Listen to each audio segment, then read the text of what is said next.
வடகிழக்கு பருவமழை தீவிரமடைந்து வரும் நிலையில் தமிழகம் மற்றும் புதுச்சேரியில் பரவலாக மழை பெய்து வருகிறது. அது தொடர்பான தகவல்களை வழங்குகிறார் செய்தியாளர் ஸ்டாலின்.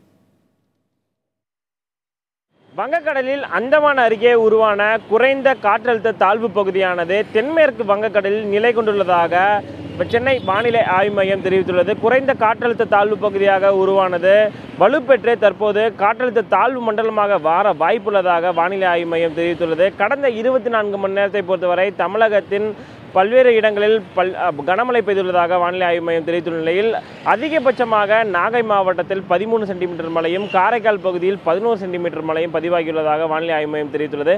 வடகிழக்கு பருவமழை பொறுத்தவரை கடந்த அக்டோபர் 30ஆம் தேதி தொடங்கியது. 30ஆம் தேதி தொடங்கியதிலிருந்தே தமிழகத்தின் பல்வேறு மாவட்டங்களில் பரவலான மழை பெய்து வருகிறது. சென்னையை பொறுத்தவரை கடந்த 3 நாட்களாகவே பல்வேறு இடங்களில் பரவலான மழை பெய்து வருவதாக தான் வானிலை ஆய்வு மையம் தெரிவித்துள்ளது. அடுத்த 24 மணி நேரத்தை பொறுத்தவரை காற்றழுத்த தாழ்வு பகுதியானது காற்றழுத்த தாழ்வு மண்டலமாக மாறும் பட்சத்தில் கடலோர மாவட்டங்களில் கனமழையை எதிர்பார்க்கலாம் என்றும், அதேபோல வட மாவட்டங்களில் ஒரு சில இடங்களிலும் தென் மாவட்டங்களில் பல இடங்களிலும் கனமழை பெய்வதற்கான வாய்ப்புள்ளதாக வானிலை ஆய்வு மையம் தெரிவித்துள்ளது. சென்னையை பொறுத்தவரை வானம் மேகமூட்டத்துடன் காணப்படும் என்றும், கடந்த 24 மணி நேரத்தில் சென்னையில் மீனம்பாக்கம் பகுதியில் 2 சென்டிமீட்டர் மழையும் நுங்கம்பாக்கத்தில் 1 சென்டிமீட்டர் மழையும் பதிவாகியுள்ளதாக வானிலை ஆய்வு மையம் தெரிவித்துள்ளது.